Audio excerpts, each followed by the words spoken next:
a sutileza da normalização do divórcio.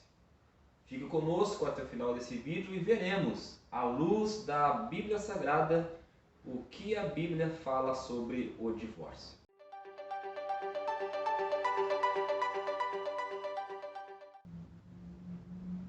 Olá, graça e paz, eu sou o professor Daniel Venâncio, esse é o seu canal Sentinelas da Teologia.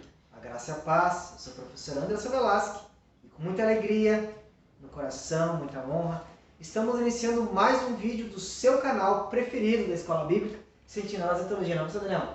E antes de nós entrarmos na lição de hoje, que é a sutileza mundana, satânica, da normalização do divórcio, nós contamos com o seu carinho, com o seu voto de confiança. Se inscreva no nosso canal, nos ajude que o nosso canal cresça mais e tenha mais proporção no YouTube, alcance mais irmãos.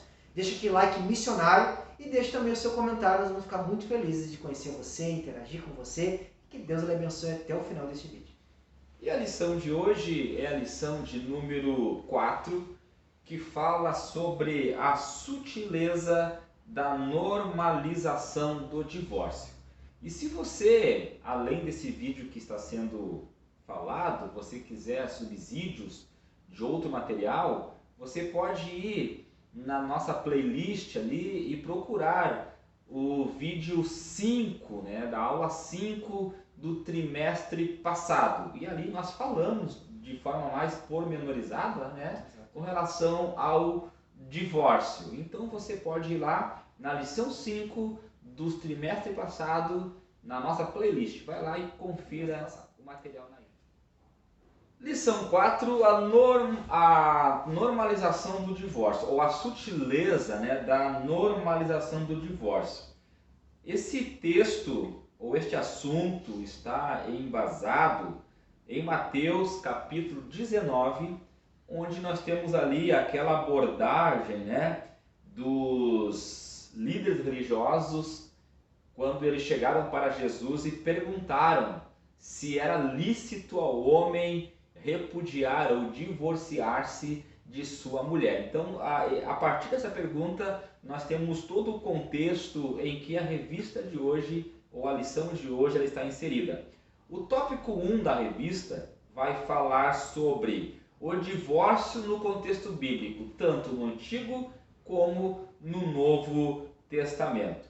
É importante, Anderson, já começando a nossa fala, dizer que tanto o Antigo quanto o Novo Testamento, o divórcio ele é rechaçado, ele não é aceito. Inclusive, no Novo Testamento tem até ali algumas exceções, alguns casos específicos em que Jesus vai permitir que o divórcio ocorra, mas mesmo assim, somente depois de esgotar todas as possibilidades. E é o que nós vamos trabalhar nesse tópico 1. E como disse o pastor Daniel, tanto no Novo quanto no Antigo Testamento, nós vemos que não é da vontade de Deus. O mais assim, plausível falar, não Daniel, é isso. Não é da vontade, não agrada a Deus o divórcio. E lá no capítulo 2 e no versículo 16 do livro de Malaquias, vai dizer que Deus odeia o repúdio. É algo que Deus não aprova. Deus odeia o repúdio. E lá no Novo Testamento, que vai entrar inúmeros contextos, discussões, alguns tentam como advogado tentar encontrar brechas nas próprias falas de Jesus, mas até onde nós podemos ir? No Sermão do Monte, por exemplo, quando nós vemos Jesus falando no Evangelho de Mateus, capítulo 5, sobre o divórcio, ele vai comentando sobre adultério, sobre infidelidade conjugal. Ele vai dizer, vocês ouviram o que foi dito? Ele está falando de uma concessão dada por Moisés e que foi, como é que nós podemos explicar? Ela foi distorcida pelos homens, pastor Daniel. E Anderson, e essa concessão dada por Moisés, é bom que a gente deixe isso bem claro, não era algo da cultura hebraica. Exato. Era algo da cultura dos povos cananeus. A prática do divórcio era comum em outras culturas, não na cultura hebraica. Quando Moisés ele vai dar essa concessão, E Jesus vai deixar muito claro em Mateus, isso foi por causa da dureza do coração deles. Exato. Ele é inserido uma prática pagã no meio da prática hebraica para poder normalizar algo que não era da vontade do Senhor. Exato, foi algo. Alguns têm essa questão, as pessoas, irmãos, nós não podemos separar das doutrinas bíblicas. Nós vamos ver que em toda a palavra de Deus, a palavra vai dizer que Deus odeia o divórcio. Que Deus une, Deus não quer que separe. Vamos sempre ver doutrinariamente, teologicamente, Deus reprovando o divórcio. Nós vamos ver uma concessão dada por Moisés e que foi banalizada pelos judeus. Banalizada como? Ou seja, era dada que se o homem repudiasse, ou seja, se separasse, não quisesse mais viver com a sua mulher, ele deveria dar uma carta de divórcio, para que essa mulher pudesse casar de novo.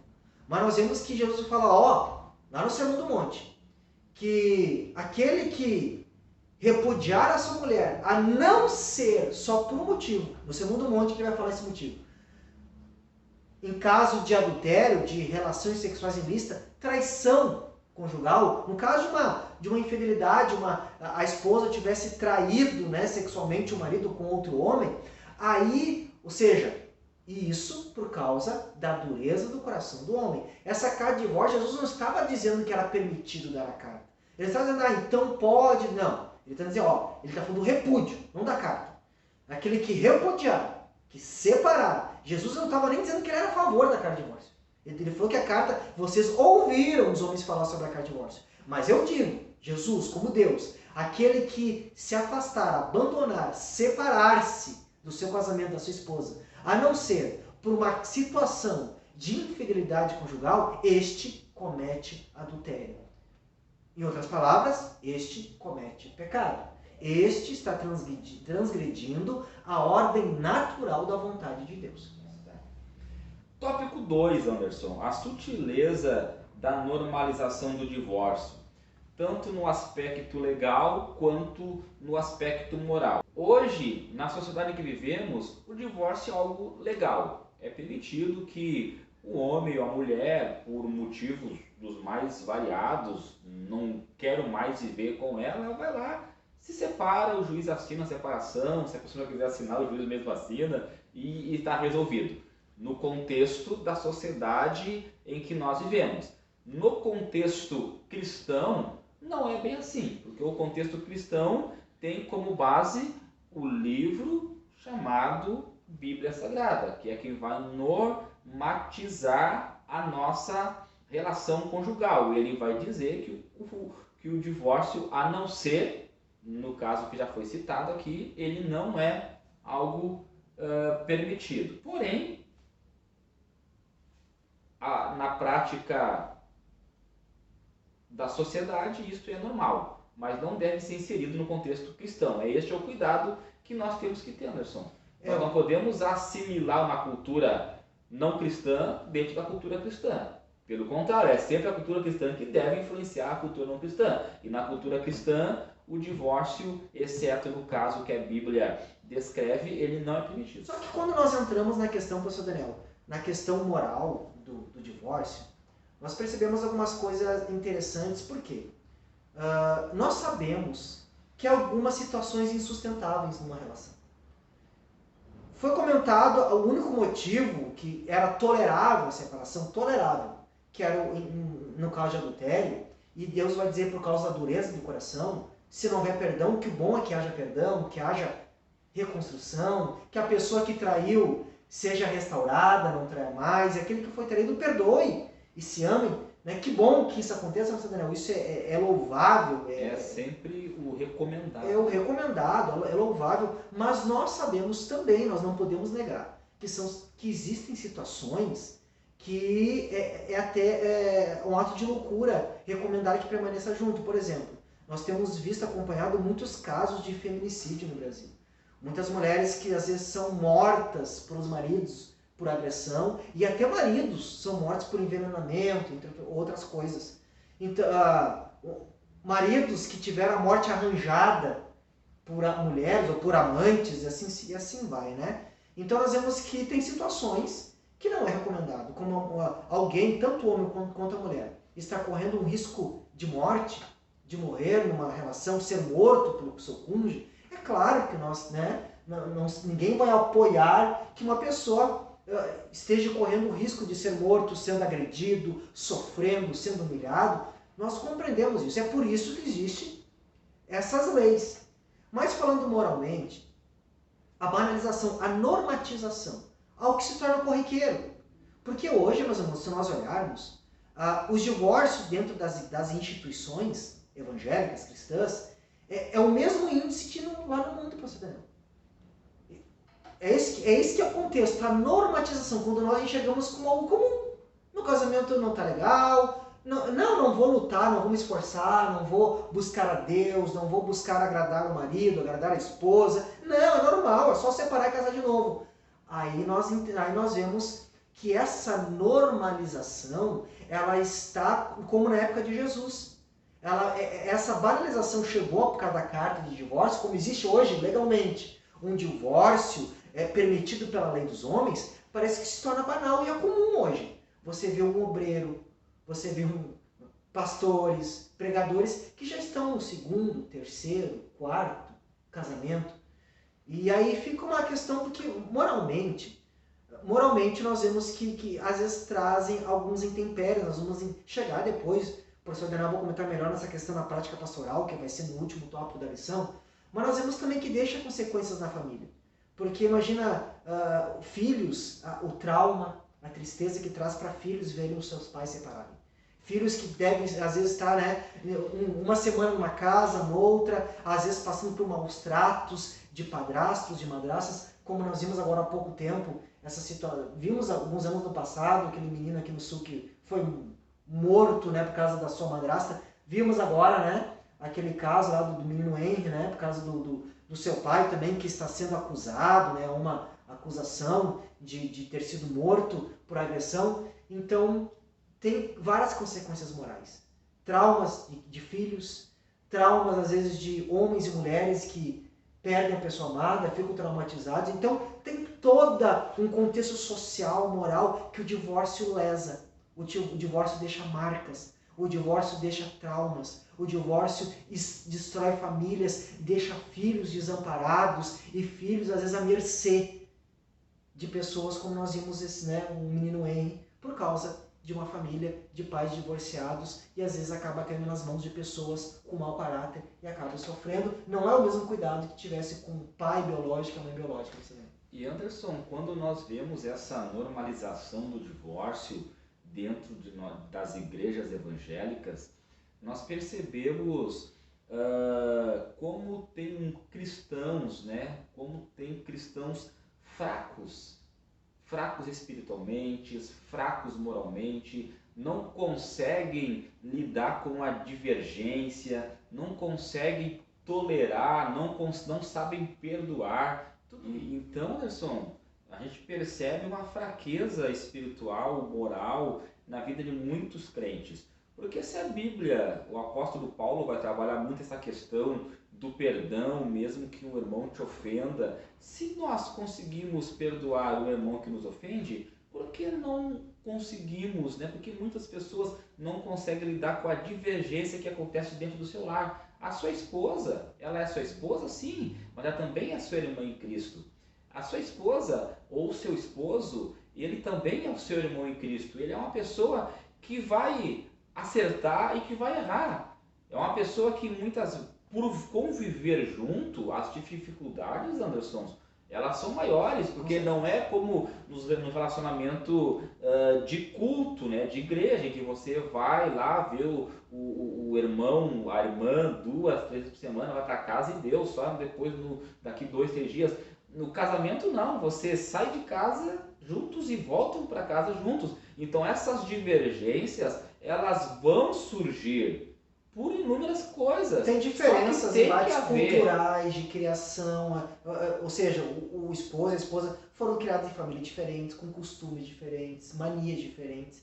E isso exige, professor Daniel, paciência, amor, renúncia, isso humildade, exige fruto do verdadeiro cristão. Exato. O verdadeiro cristão vai saber lidar com essas dificuldades dentro do seu casamento. E mais, ele vai trabalhar para resolver isso aí. Porque a sua esposa é a pessoa que você jurou fidelidade, é a pessoa que você fez um voto diante de Deus. Diante de Deus, diante do juiz num cartório e diante de Deus. Então existe um peso muito grande envolvido no casamento e não pode ser banalizado, não pode ser desfeito simplesmente porque eu deixei de gostar. Tem muita coisa que está acontecendo aí e que precisa ser tratado. E por não ser tratado, aí nós já entramos no tópico 3, e por não ser tratado é que nós temos todas essas questões de normalização secular entrando no meio da igreja. Sorrateiramente. A pior perseguição, professor Daniel, na igreja, não é aquela que os crentes são perseguidos para ser levados às prisões, levados aos tribunais, às fogueiras, às forcas, aos fuzilamentos. Não. A pior perseguição é essa. A pior perseguição é a perseguição filosófica, ideológica. São as perseguições sorrateiras com sutis ideologias, sutis filosofias, sutis pensamentos que vão entrando no meio cristão, como disse o pastor Daniel, e vai distorcendo o cristianismo bíblico. Porque, novamente, o cristianismo bíblico é um cristianismo que valoriza o casamento, que vê o casamento como algo para a vida inteira, o que que valoriza e prega e preza pela fidelidade, pelo amor, pelo respeito, pela preservação da união. Agora, quando, novamente, nós já falamos que entendemos que tem situações que é insustentável, situações de risco de vida, risco de morte, risco entre outras coisas mais, mas isso deve ser visto como algo estranho, algo anormal, algo não comum entre os cristãos. O comum entre o cristianismo é a fidelidade, é a união, é aquele casamento para a vida inteira, com amor, com carinho, com respeito. E quando isso está saindo do normal, aí vai entrar o tópico 3 da professora Daniel, que é a prática pastoral. E na prática pastoral, Anderson, hoje em dia isto é um assunto bem delicado, mas que precisa ser tratado, porque por não haver esse tratamento, né, essa correção, é que nós vemos um afastamento gradativo, né, cada vez maior de muitas igrejas evangélicas dos princípios bíblicos, porque para aceitar, quando você aceita algo que a Bíblia condena, você está se afastando dos princípios bíblicos. Então, quando o pastor ele tem que lidar com essa questão do divorciado, com a pessoa do divorciado, ele tem que ter o que a Bíblia orienta a respeito do assunto para não levar para o lado pessoal. Né? Porque assim, Anderson, a pessoa que é divorciada é uma pessoa que precisa de ajuda.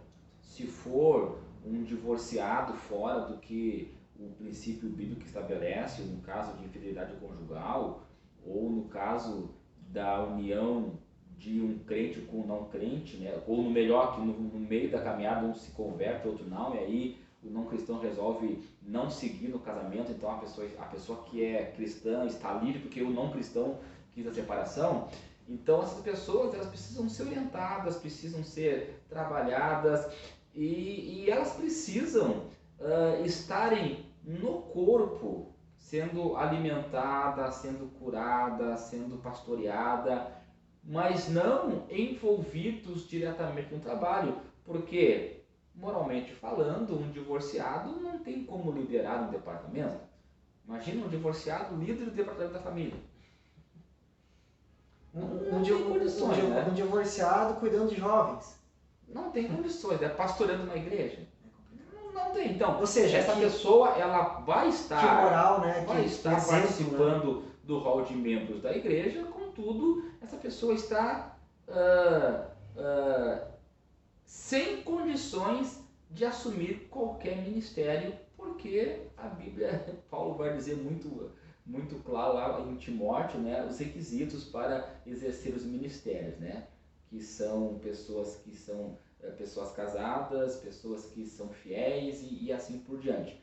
Então, o divorciado, e isso aí tanto vale para a pessoa do divorciado ou o divorciado como cristão, o princípio é o mesmo, né? O divorciado como cristão, ele continua vai continuar sendo amado pela igreja, amado pelo pastor, pastoreado, contudo ele está sem condições de exercer o ministério se a prática do divórcio foi por qualquer motivo, como infelizmente hoje acontece, né? Não gosto mais, ela ficou feia, de repente ele ficou barrigudo, incompatibilidade de gêneros e assim por diante. Não. E uma coisa, assim, essa questão do divórcio e a prática pastoral, nós temos irmãos que trazem uma coisa muito interessante, porque o pastor tem que ser imparcial. Quando nós falamos imparcial, o pastor tem que ser bíblico. Ele tem que defender as doutrinas e os princípios bíblicos. Porque às vezes ele acaba sendo parcial, mas não parcial entre membros, parcial entre a palavra e uma situação. Ele sabe, não, mas eu não posso perder esse membro. Eu não posso perder esse obreiro, eu não posso perder esse irmão porque ele dá um dízimo muito alto. Ele separou, abandonou a mulher, só que ele dá um dízimo muito grande, professor Daniel. Eu não posso perder ele.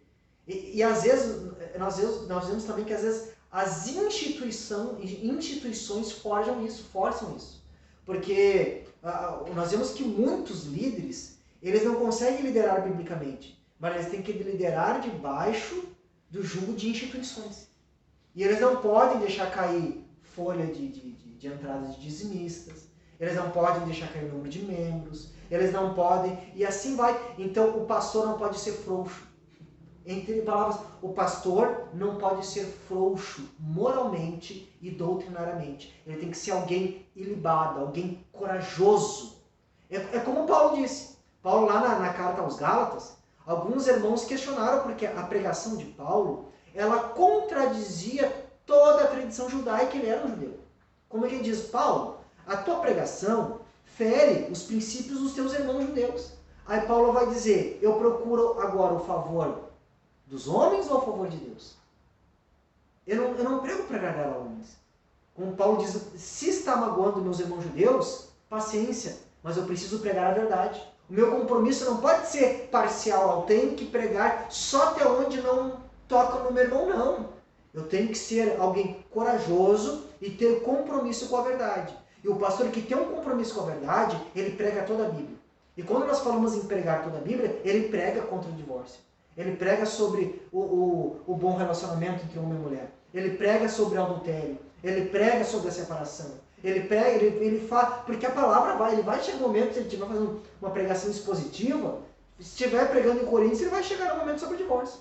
Se estiver pregando no livro de Mateus, o Evangelho de Mateus, vai ter um momento que vai chegar sobre o divórcio, o adultério. E aí temos, vamos pular essa parte, porque eu tenho um obreiro aqui que é divorciado, eu não posso afastar ele. Não, vamos pular essa parte aqui, porque tem aquele irmãozinho que está vindo agora para a igreja e ele dá um dízimo muito alto, eu não posso. Não, irmãos, não. Pastores não estão para bajular pessoas. Se criou-se uma romantização do evangelho e uma romantização do pastorado que parece que o pastor é aquele que tem que estar afagando pessoas, que está massageando o ego. Não, irmãos. Pastor é aquele que conduz no caminho da verdade. E conduzir no caminho da verdade envolve em chamar atenção, em alertar, em mostrar, porque Deus vai falar que ele repreende aquele que ama.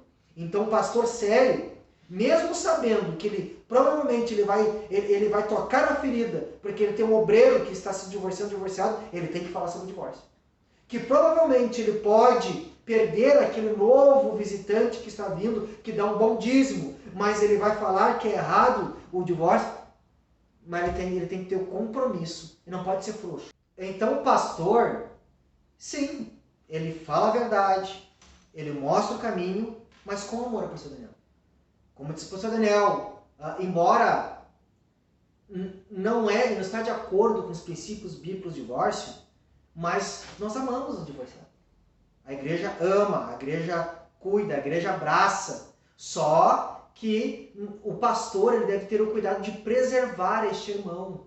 Porque se ele estiver num trabalho de destaque, uma posição como um pregador, um líder de departamento, ele pode sofrer acusações de outros. E também ele pode ser usado como álibi, como argumento de pessoas mais intencionadas que dizem, se ele pode, eu também posso. Então, o pastor bíblico é aquele que tem compromisso com as verdades deste livro. Ele ensina a verdade para que a pessoa ande na verdade, mas ensina com amor.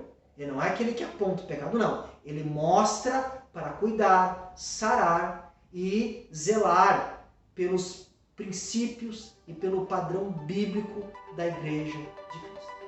Que Deus abençoe. Até o próximo vídeo do canal Sentinelas da Teologia. Graça e paz. Deus abençoe. Se Deus permitir, até o próximo vídeo.